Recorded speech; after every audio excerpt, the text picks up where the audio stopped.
Maraming nagtatanong po sa akin, Chinky, paano ba guminhawa ang buhay ng tao? Paano bang yumaman ang isang tao?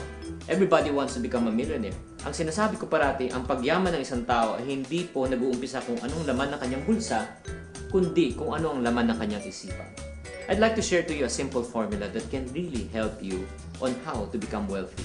Let's start with this. Mindset plus action equivalent to what we call as result. Ulitin po natin. Mindset plus action equivalent to result. Kung tayo po ay may negative mindset, tayo po rin magkakaroon ng negative action. Negative din na magiging resulta ng ating buhay. Kung tayo naman po ay positive mag-isip, positive din po ang action, positive din po ang magiging resulta. Ang isang magandang halimbawa po ay katulad ng paano tayo pinapalaki ng ating mga magulang. Sinasabi sa atin ng ating mga magulang, anak, mag-aral ka mabuti para paglaki mo maghanap ka ng magandang trabaho. Ano mang masama sa trabaho? Wala. Pero kami po naman mga singkit, paano naman po kami pinapalaki?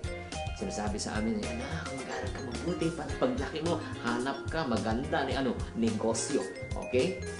Marami yung mga classmate na mga Pilipino naghanap ng magandang trabaho, nag-pass na magandang resume after graduation. Kami naman po, nag-umpisa na po kami ng aming negosyo. Ang tanong po mga kapatid, sa palagay nyo, sino po ang mas may pagkakataon na umunlad agad ng pamumuhay? Yung naghanap ng trabaho o yung nagtayo ng negosyo? Definitely, ang sagot po, yung nagtayo ng negosyo. Maraming nagsasabi naman, Chinky naman, wala naman kaming puhunan, wala naman kaming, let's say, connection. Pero sabihin ko sa inyo, ano pinagkaiba po namin? Pareho po kami ng paaralan, pareho ng pagkakataon. Ang pinagkaiba po, kung ano po ang mindset ng magulang sa kanyang anak.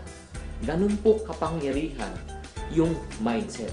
If we change our mind, we will change our life. So may mga katanungan, paano ba natin binabago ang ating mga mindset? Una, ang sinasuggest ko parati, kailangan po tayong magbasa ng mga positive na libro. Makinig tayo sa mga tapes or mga preaching or if not naman motivational speakers. Pangatlo, lumayo tayo sa mga taong negative at sumama tayo sa mga tao naman parating positive. Layuan niyo yung mga parating reklamo ng reklamo. Wala pong magandang maidudulot po sa buhay natin. At isa pang katanungan ng mga tao, does it necessarily mean to say, kung negative ka mag-isip, negative na yung magiging resulta mo? Definitely, yes. Kung negative po tayo mag-isip, negative din po ang ating action, negative din po ang ating result.